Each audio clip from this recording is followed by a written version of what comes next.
எவ்வளோ கொடுக்கலாம் எப்படி கேட்குறீங்க சொல்லுங்க கேளுங்க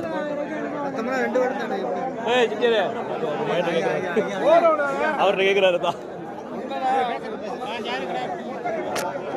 16,500 கேட்டா ஏ அப்பா